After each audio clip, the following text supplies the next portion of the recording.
Vamos a comenzar con un cuadro que es simplemente un indicador de los tantos que hay respecto del tema que quiero resaltar.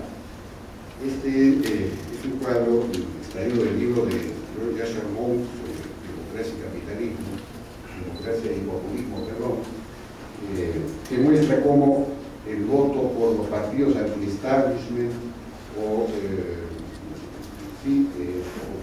partidos populistas, los podemos llamar también, en Europa se va incrementando desde los últimos, desde 2004 hasta el 2017, ¿no? Lo que quiero señalar con esto es cómo, digamos, la democracia empieza a perder atractivo, a perder credibilidad, a perder confianza, a perder terreno en general, frente a posiciones extremas o frente a posiciones populistas, frente a liderazgos fuertes que llegan al poder en estas democracias para luego suprimir controles horizontales, suprimir controles institucionales. La democracia liberal, como ustedes saben, la democracia representativa liberal tiene dos componentes principales. Uno, las elecciones. El presidente o el primer ministro llega al poder gracias al voto popular, pero el segundo gran elemento son los controles institucionales, los pesos y contrapesos, la limitación del poder. El poder está limitado por un juego de pesos y contrapesos entre instituciones distintas. Lo que está ocurriendo en el mundo desde hace ya un par de décadas más o menos es que crecientemente líderes populistas fuertes de derecha, de extrema derecha o de izquierda llegan al poder vía electoral y luego empiezan eventualmente a suprimir controles institucionales y se empoderan absolutamente. Y en realidad el precursor de esto en el mundo fue, podríamos decirlo, el Perú. Alberto Fujimori fue aquel que en 1990 llegó al poder luego de una situación de una crisis económica extrema y también de una crisis de subsistencia del propio Estado por el avance del Sendero Luminoso, y finalmente pues dio un golpe, disolvió el Congreso y bueno, luego lo restableció, pero fue controlando poderes como el Poder Judicial y otros, y estableció una autocracia. Felizmente, en su caso, no se trató de un populismo económico, sino, digamos, político, ¿no? Porque el problema es que en muchos casos estos líderes populistas empiezan a socavar las bases mismas del crecimiento económico. La pregunta que tenemos que hacernos es: ¿va a aprovechar el presidente Vizcarra este interregno en el cual él puede gobernar mediante decretos de urgencia para sacar adelante las reformas económicas, laborales, etcétera, que el país necesita para volver a crecer a tasas altas, e impulsará las reformas políticas e institucionales que el país también necesita y que él empezó a impulsar, en verdad, hay que reconocerlo? Esa es la primera pregunta, porque para, digamos, defender a la democracia liberal de los ataques populistas, de las tentaciones populistas, es indispensable dos cosas. Una, volver a crecer a tasas altas para que las clases medias emergentes y las clases emergentes no sientan, digamos, la angustia del futuro y entonces no le entreguen todo el poder a un líder populista que quiera convertirse en dictador, ¿no? Es fundamental entonces volver a crecer, y es fundamental reformar la propia democracia para que la democracia sea una democracia funcional, eficiente, que resuelva problemas. Hay que resolver los problemas de la democracia. Tenemos que tener un sistema de partidos que funcione. No tenemos un sistema de partidos, en fin. Y tenemos que resolver los problemas de gobernabilidad y las relaciones entre ejecutivo y legislativo. Bueno, entonces el presidente Vizcarra va a aprovechar este interregno para avanzar en esas líneas, y la respuesta que podemos dar es que probablemente no mucho. Tenemos una señal en su discurso ante su discurso pasado, también el entonces anunció su plan, digamos, de gobierno, y lo que podemos decir es que hubo una vaga mención a las reformas políticas. Se suponía que las reformas políticas y la reforma del sistema judicial eran las dos grandes, digamos, las dos grandes campañas, los dos grandes objetivos del gobierno, pero al parecer disuelto el Congreso, estos dos grandes objetivos como que se han diluido. Uno pudiera pensar que de repente era un pretexto para luchar contra el Congreso, pero en fin, en todo caso no se mencionó casi las reformas políticas, ninguno de los dos mencionó de hecho nada, no hubo una evaluación acerca del avance en la reforma judicial o del sistema judicial, que es fundamental, incluso para consolidar la propia economía de mercado. Necesitamos un buen sistema judicial. No hubo ninguna evaluación acerca de cómo estamos en ese proceso. Tampoco hubo una evaluación acerca de cómo estamos en la reforma, por ejemplo, de la implementación de la ley del servicio civil, que es fundamental para tener un Estado meritocrático, un Estado eficiente. Si un Estado eficiente, estamos diciendo todos los días que este Estado no funciona, que este Estado no ejecuta, no tiene capacidad de gestión, bueno, pues se requiere que el Estado sea un Estado profesional, meritocrático. Eso estaba garantizado por esta ley del servicio civil. Y se está avanzando, se está aplicando. Debería haber un informe, digamos, regular sobre cómo estamos avanzando en ese terreno. No hubo consideración al tema. Tampoco se mencionó nada en esos dos discursos respecto de los programas de simplificación administrativa en los cuales se ha embarcado, se supone, el gobierno. La Secretaría de Gestión Pública de la Presidencia del Consejo de Ministros lleva a cabo todo este programa de simplificación llamado ACR, análisis de calidad regulatoria de las normas. Esto debió haber un informe acerca de cuánto hemos avanzado, qué falta, también de los análisis de impacto regulatorio que iban a comenzar este año, se suponía, que es más importante aún de todas las normas. Hemos comenzado, no hemos comenzado, no ha habido ningún anuncio sobre eso. Entonces, el compromiso del gobierno en torno a estas reformas fundamentales para mejorar la calidad del Estado, la gestión del Estado y para la calidad institucional del país, en lo que se refiere al sistema judicial y al sistema político, no la tuvimos en estos dos mensajes, ¿no es cierto? Lo que sí tuvimos fue el anuncio de algunos decretos de urgencia, pero básicamente la mayor parte de los decretos de urgencia anunciados fueron decretos de urgencia que tenían un tono popular o populistoide, por decirlo así.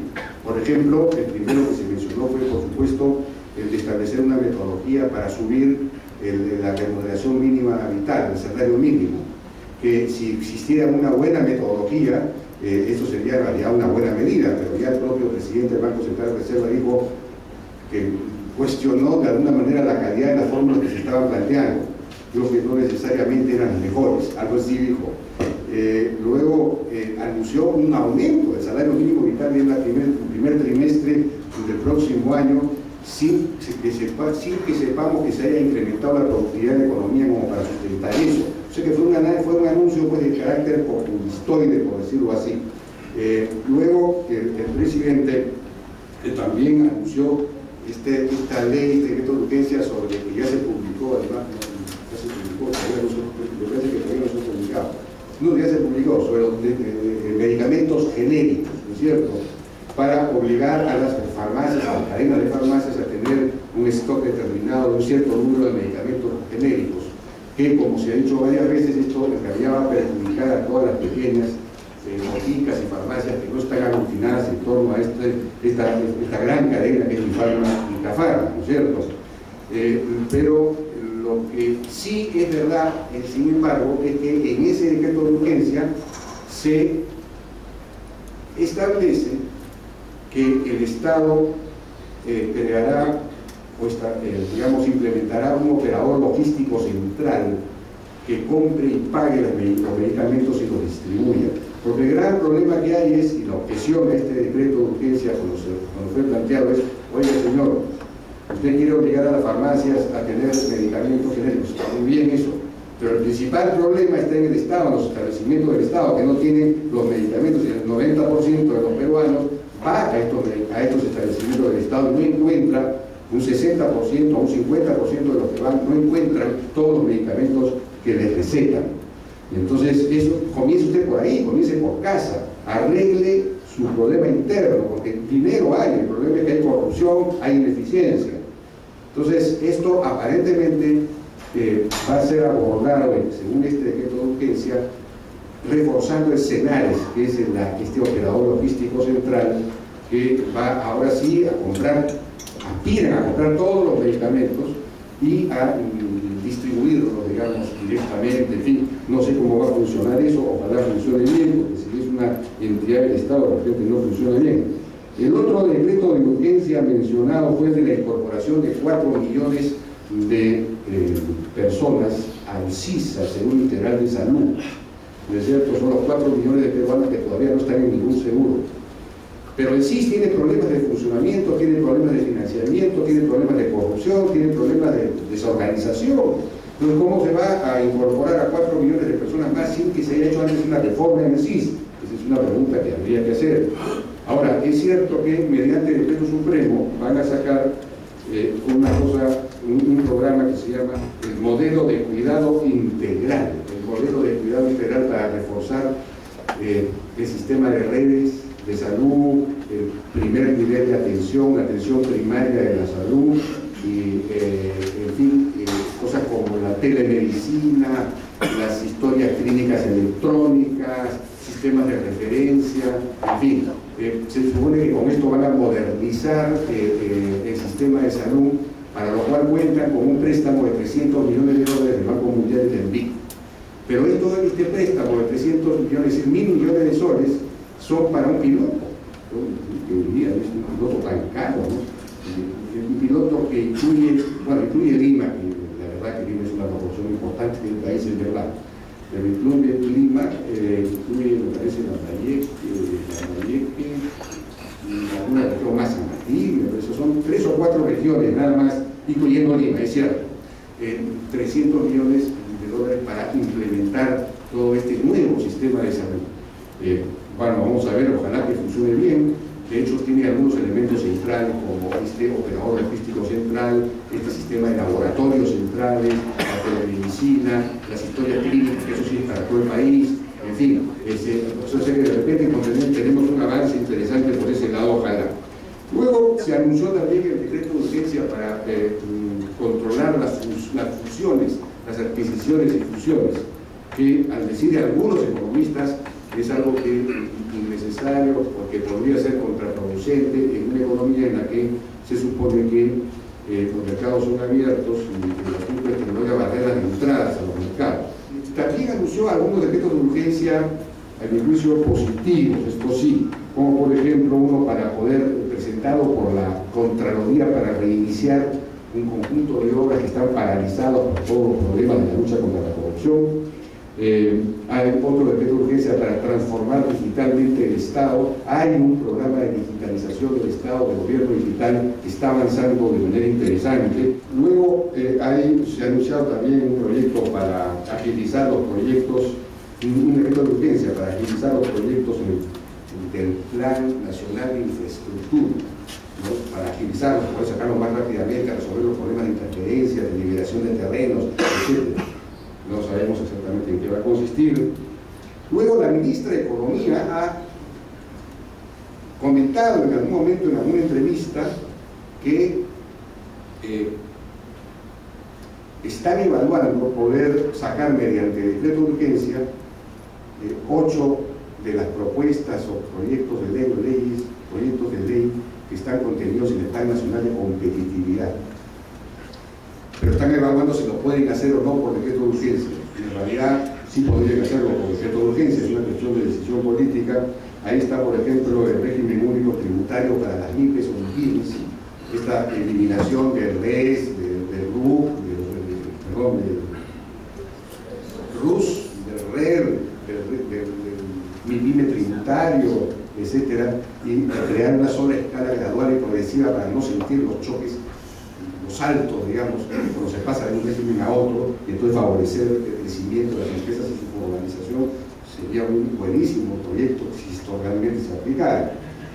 Había uno similar para el tema laboral, para eliminar los regímenes laborales y hacer una escala basada en el individuo, en el trabajador, pero esto no fue aceptado. Esta fue una propuesta de la consulta que no fue aceptada por el gobierno lamentablemente, no fue incorporada en el Plan Nacional de Competitividad.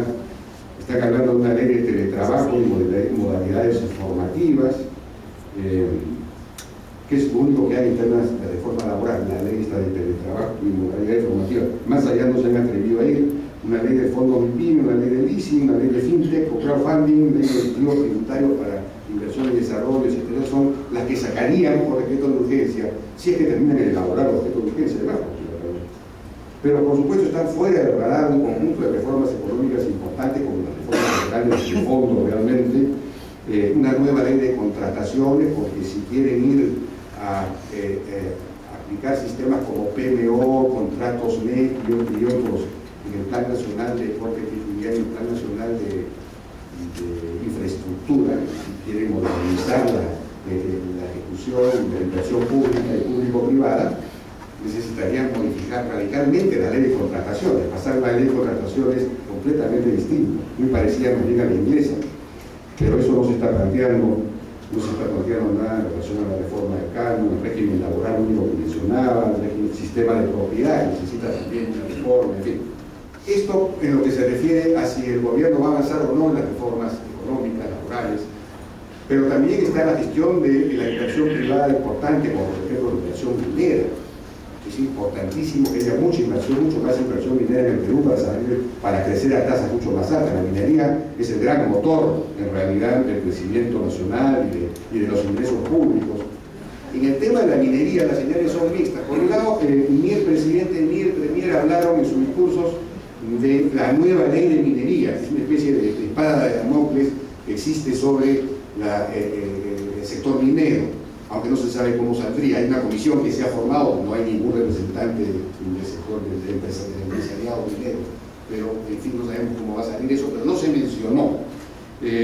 Luego, una señal positiva ha sido el nombramiento de una alta comisionada de la presidencia del Consejo de Ministros en el corredor minero. Paola Bustamante, la ex ministra Paola Bustamante, ha sido nombrada alta comisionada, una especie de vicepremier, digamos, en el corredor o para el corredor minero, y las funciones que tiene son interesantes. Proponer un modelo de gobernanza para el desarrollo del corredor mineral sur, un modelo de gobernanza. En realidad esto es algo que hace falta a gritos. La minería no tiene gobernanza en el Perú.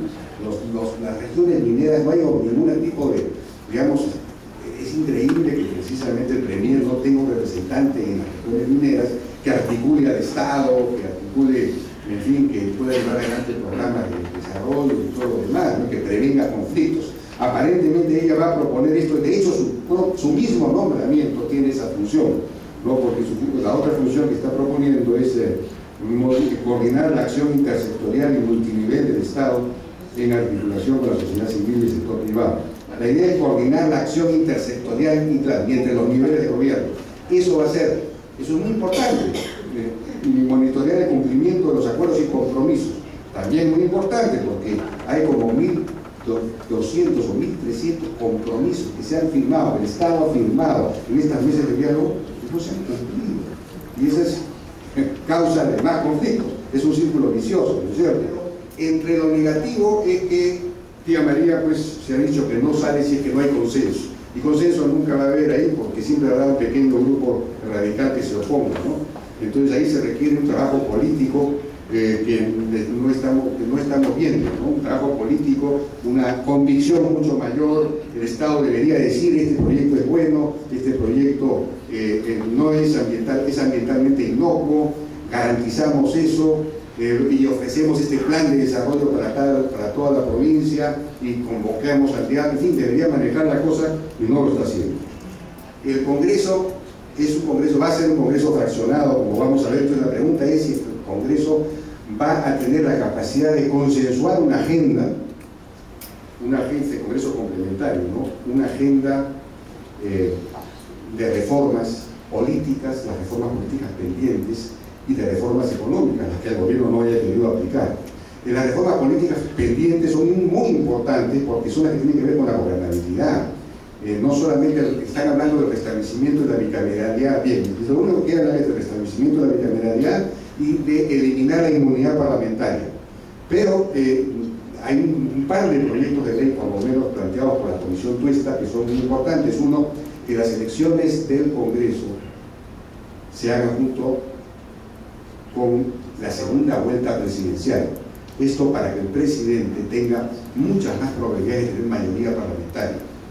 Porque ya está visto en la historia del Perú que cuando un presidente no tiene una mayoría opositora, no termina su gobierno o algo pasa, se interrumpe constitucionalmente el tema. Entonces se necesita que el presidente tenga la mayor probabilidad posible de tener mayoría parlamentaria para que pueda gobernar. Esta ley es fundamental, tiene que ser aprobada ahora para que el siguiente gobierno no vuelva a caer en la misma trampa de gobernabilidad que cayó este, ¿no? Y la otra es que los proyectos que son observados por el Congreso, perdón, por el Ejecutivo, los proyectos de las leyes observadas por el Ejecutivo, el Congreso tenga, para poder insistir en ellas, tenga que insistir con los 2/3 del número de congresistas y no con la mitad como es ahora, para reforzar el poder de veto presidencial, para que el presidente tenga poder de veto ante leyes populistas o leyes inconvenientes por alguna razón, ¿no es cierto? Entonces eso es fundamental. Como es el tema que casi con todos los países de América Latina, el presidente tiene un poder de veto equivalente a los 2/3 o las 4/5 partes del Congreso para poder existir. Esas dos leyes por lo menos son fundamentales. Hay que plantearlo por lo menos hipotéticamente el riesgo de que el debate electoral de acá hasta las elecciones congresales se desplace paulatinamente de los temas anticorrupción, de los temas de reforma política, en la medida en que ya el Congreso, el fujimorismo está aplastado.